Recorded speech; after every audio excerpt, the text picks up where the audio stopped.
Hi, this is Derek Jordan. Welcome to the World Fusion Show, where we bring you the leading innovators in world fusion music. Today, my guest is Crocodile River Music, and it's a large group, but we have three of the members today. Zach Combs, we have Issa Coulibaly, and we have Bala Kuyate. And they play different instruments, and you'll get to hear them, and they'll talk about their instruments in a few minutes. Welcome, Crocodile River Music, to the World Fusion Show. Thank you for having us. Thank you so much for coming today. You're welcome. So great that you guys could make it. So I first want to ask you guys how you met, because obviously you're from different places, right? Zach, you grew up here in the States, right? I did, born in New London, Connecticut. And actually I met Issa in the beginning of his trip to America, which is a pretty neat story. You want to tell him? Yeah, the first day I came to America, the people who were coming to catch me at the bus was on their way to a gig with Zach. So they got me at the bus station, and then they were on their way to the gig. Then they asked me if I come with them. I'll say, oh, of course. Yes. Do I have a choice? No. And then Zach just offered them, can he play? Yeah. They say, yeah, a little bit. And he said, why don't we each throw him something so he could be the number 4 of us. Yeah. That's how everything began. So you got a gig on your first day. My first day. Not too bad. And nice way to go. I made it $200 since Excellent. first day. And that started us out on a 20-year friendship now, and a collaboration that's grown. And actually through Issa is how I met Bala at a job we did at a university in Massachusetts. But I think you guys knew each other before. Is that right, Bala? Yeah, of course. We know, Bala and I, we know since the childhood. Yeah, from Mali. We grew up, we grew up together. Where in Mali were you from? Bamako. Bamako. Yeah, that's all our family. I mean, we all came from somewhere, but I mean, we all, born and raised in there. That's right. That's right. In fact, I spent a lot of time in Bamako, and that's why we named this organization Crocodile River Music. When you translate Bamako into English, Bama means crocodile and Ko means river. So we've got a direct link to Bamako with the three of us. That's cool. That's great. And the piece I wrote was Bamako Beyond. Exactly. So I must have been like tuned in or something. That's great. So Bala, you were playing, and Issa also, in Bamako. Yes. Before you came to the States. And yes. Were you working with different bands, or what did you do there? My whole life, I just have been a performer. The instrument I played is a deep history behind that instrument. So all my family do is just playing that balafon. Oh, really? Okay. Going back to the 13th century. And your name, Bala? And my name is Bala. So it's not easy to find many people have the same name with this instrument. Not too many. Yeah. That's right. That's right. Yeah. So I was just saying that I had done a piece with you guys, and that's kind of how I hooked up with Zach. Mm-hmm. And I wrote a piece for you and the Worcester Chamber Music Society, which is a classical group based in Worcester, and the string quartet and winds. And we decided to do a world fusion piece together that would bring together African percussion, traditional African percussion, and the European classical tradition. And so you guys asked me to write this piece, and we did that.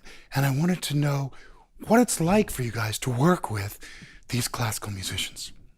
From my perspective, it's a real joy to mix it, because I trained in band as a student and got exposed to some of the classical music, but my passion's in Africa ever since I was a kid. And so now to see, violin, viola, cello, flute mixed with djembe and balafon and dunduns, it's just something exciting. And actually, when we've performed at different locations, it creates kind of an atmosphere for the audience where they're feeling like, wait, this is old from two places, but because they're together, it's new. It's new, and that's right? something special. It's true. It's very true. Yeah.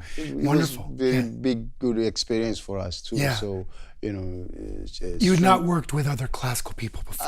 Now like this kind of vibe, but that was very, very good for me. Yeah. And then I get this, play with the written music. Yeah. That was very good. That's really fantastic. Well, I would love to go to the first video clip, which shows a little excerpt of this piece in a live performance. The piece is called Bamako Beyond, featuring Crocodile River Music and the Worcester Chamber Music Society.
Oh yeah, there it is, Bamako Beyond.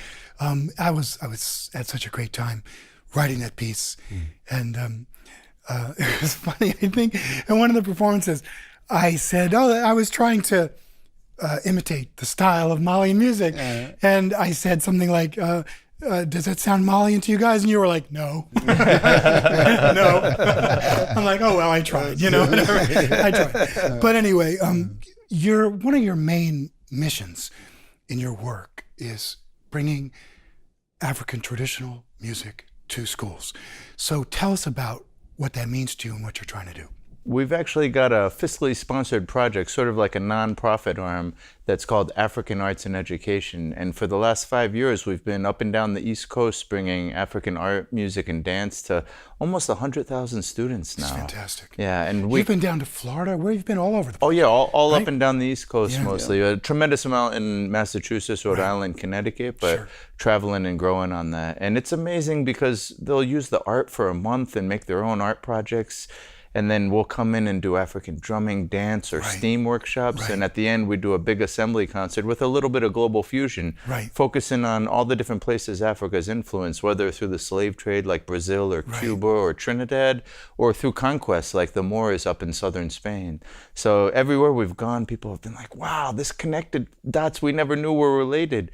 It's been a fun time. And I think together, you know, working with the children's a big piece of our effort there. Yeah, it's really important work. Do you want to say anything about it, or? Yeah, it's the kids are enjoying it and they're learning a lot from it because you know, every time you sit somebody down and taught you your culture, they don't know it. That's right. A lot of those kids are looking Africa as a jungle, but they now know. A lot of them now knows there's more thing behind the jungle. Yeah. So that's one of the things we work a lot of people think Africa is just one country. Exactly. They don't even know that it's like Definitely. 57 countries. Definitely. With all these languages and cultures in each country. Yeah. Right. It's amazing, actually. And then How sometimes diverse. they will ask you, how big is Africa? You tell them you can throw 3 times the United States in the continent of Africa, and then they still have more. That's right. So you know, we're making big progress on that. So I'd like to go to the next video, which is a live performance of you guys at University Park. And do you want to say anything about this before we start?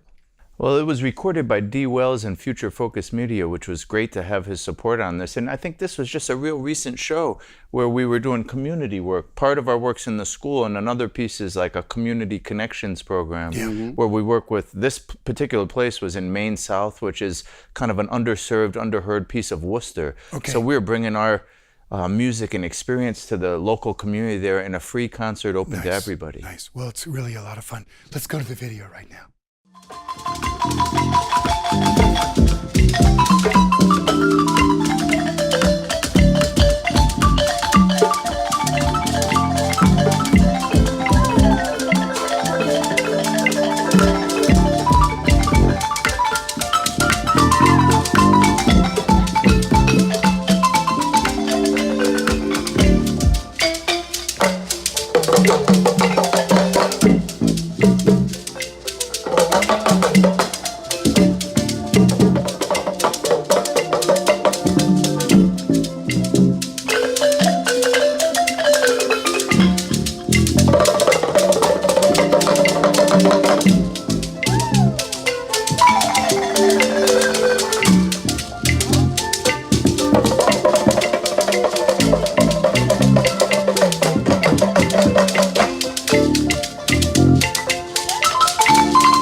All right, yeah, there it is, live. We love it. You are doing some new projects. I know you're doing something with immigrants in Worcester. Want to tell us about that project? Yeah, actually, we were just awarded a grant by the Barr Foundation and the Greater Worcester Community Foundation that's going to help support this new initiative called the African Artist Initiative. So we work with a lot of immigrants and refugees throughout Worcester, and it's actually a big hub for that population. But our new project is to find 50 creatives that might be working at Dunkin' Donuts or the hospital or the bank, and just surviving, feeding their family, but they've got something, whether it's visual arts, performing arts, written arts, that connects back to Africa. And we're going to find these individuals, make a nice database so it's available to all the different organizations that are looking to show some kind of showcase of African culture, and then give them some training on how to write their own grants, stage their own gallery show, present their own programming, and actually hire them and pay them as a way where they can give something back to the citizens of Worcester. So it'll be free experiences for, you know, grandmothers and little babies and everybody in between, with a message of like, wow, so happy these immigrants and refugees are part of our city. At the same time, supporting creatives, giving them a chance to actually do their work, even if it's a sidelight, even if their career is being a banker, but they've got something where they can enrich our lives with their art. We're going to find a way to support that effort. So it's kind of ambitious, but we just launched it this fall, and what a great pretty idea. excited about it. Such a nice idea. I think it's great. And you guys are the perfect group to support that and help them bring their talents to the public. I think it's great. I really hope so. We've built an infrastructure and bridged with a lot of partners, so hopefully together we're going to be able to make some impact, which, you know, today in this country, that's something that could be a benefit for everybody. Lord knows we need some positive energy out here right now. That's right. That's right. Totally. We all have to do our part. Totally. Okay, Bala. Yeah. So I want to talk to you about some of the special collaborations that you've done. I know you've worked quite a while with Silk Road Ensemble, Yes. who, of course, is maybe the greatest world fusion group going right now. Right. So what was it like to work with them, and how'd you get together with them?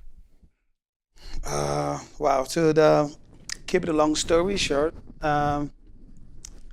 when I first moved to Boston, I was just trying to get in touch with the yo-yo for some time. But Oh, you were? yeah, Yeah. I tried it, and then it didn't happen. And I just get to the point I was like, okay, well, let it be. Maybe it's happen when the time is right. Yeah. So I was doing a residency in Minneapolis. One night I was just in my hotel room. I just got a call from the guy we met like 2004. It's like, hey, Ballas, you don't remember me? We played in 2004. I have your business card. I'm doing this album with the yo-yo. I was wondering if you're interested in about it. Yeah. I was like, wow, you got to be kidding. Thought you'd never call, right? What the hell? So that was went back in 2009. And after my job in Minneapolis, I met up with them in New York. We recorded the first album, which is called Piece of Joy. And that first one won a Grammy. Back in That was Silk Road, or was that? yeah, Yes. with the yo-yo, Yeah. with the yo-yo man. Yeah. So we do that album, and then right after that, I just been working with them since. Right. And then last year we did another album. Also, that won a Grammy last year. Yeah. No, So it's, well, just been working with them very since. well deserved. Yeah, it's just been a Grammy. really great experience for me. Fantastic music, and Yeah. brings in so many different cultures. Yes, that totally. You might normally not get to play with these people No, in your normal course of right. running around, but But- there it is, all these amazing Yeah. people on stage, right, that Yeah. you work with. So my goal is the way the Silk Road, yo-yo ma make that Silk Road happen. Yeah. And that's my goal and my vision also for Crocodile River music. Yeah. And maybe find a way just to even connect those two Yes. wonderful, Good. group. You know what I mean? Yeah. Silk Road and Crocodile, because I see potential stuff there we can definitely make happen. I think so. Yeah, that's I'd my love, goal. I'd love to go to the third video, which shows you playing with Silk Road, playing your wonderful balafon. Let's do that. Thank you.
Very nice.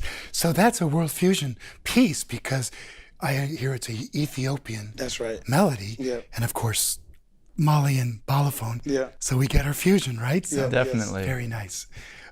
It's really beautiful stuff. It must have been an incredible pleasure Yeah. to work with them. Oh, totally. So, Crocodile River Music, I want to thank you so much for joining us today on the World Fusion Show. You're welcome, and thanks Thank for you. inviting Thank us, you for Derek. inviting Thank you us. very Thanks. much. And now we're going to go to the part of the show where we play together live. That's going to be fun. I can't wait to do that. That's going to be amazing. Yes. And I just want to say to everyone that, hey, this is Derek Jordan. Thank you for joining us today on the World Fusion Show. Please, tell your friends about it. Subscribe to us on YouTube and keep spreading the good word about World Fusion music. And remember, think globally, listen locally, and support independent music.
Una mine, igidabo tefe baruro, mo site una mine koro